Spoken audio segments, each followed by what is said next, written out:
Here are the selections for Thursday, December the 9th on the Calder card. There are 8 races slated. I have selections in 4 of them. The early daily double, I have selections in both races, and both races are similar in their conditions, and I like my picks for the same reasons. The opener is a non-winners of 2 lifetime claiming event going 5.5 furlongs. Lavender Spirit is my selection. In fact, it's a double the investment selection. The only thing that she's got working against her today is if she's ready to run. Her last race was in mid-February at Gulfstream, so if she's ready, she's the one to go with today, because all the other horses have failed in non-winners of 2 lifetime competition. Lavender Spirit has never failed at the 2 lifetime. In fact, she's never even run for a tag. So if she's ready under Paco Lopez, I look for her to move forward. She's lightly raced. She actually ran second in a stakes race last winter, and I think she's the bet. That is 10 to win on Lavender Spirit in the opener. In the second race, it's a non-winners of 2 lifetime. It's scheduled to be on the turf at 8 furlongs. So provided the rains don't come, I like Don't Lock Me Out.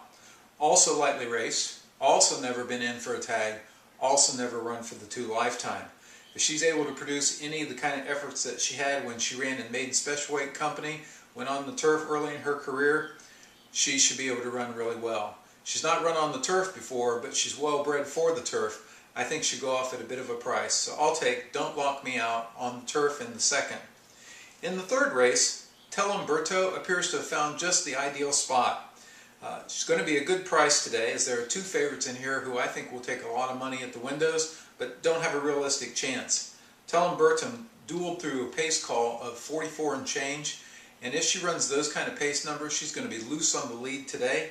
And at 5 to 1, she could be the right pick at the right price. That's Telemberto in the third.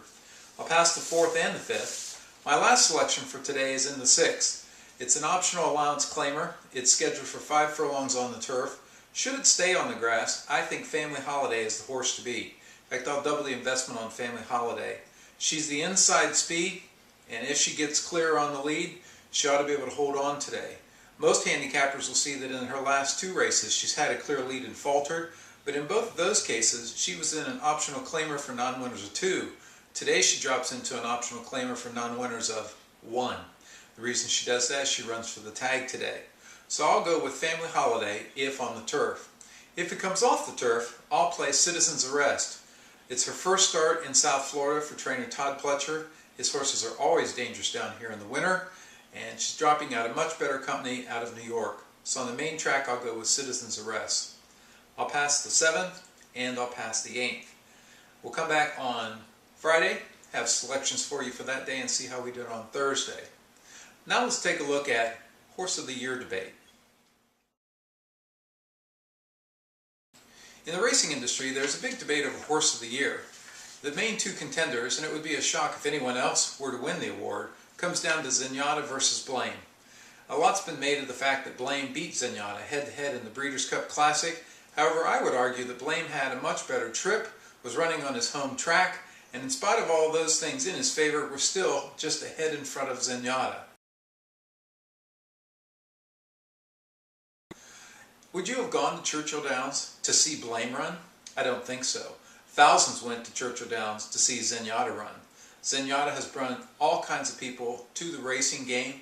She's brought fans out in droves. She's been on 60 Minutes. She's been on Oprah's list of most important females. Does Blame have anything like that? The only thing Blame has going for him is he beat Zenyatta.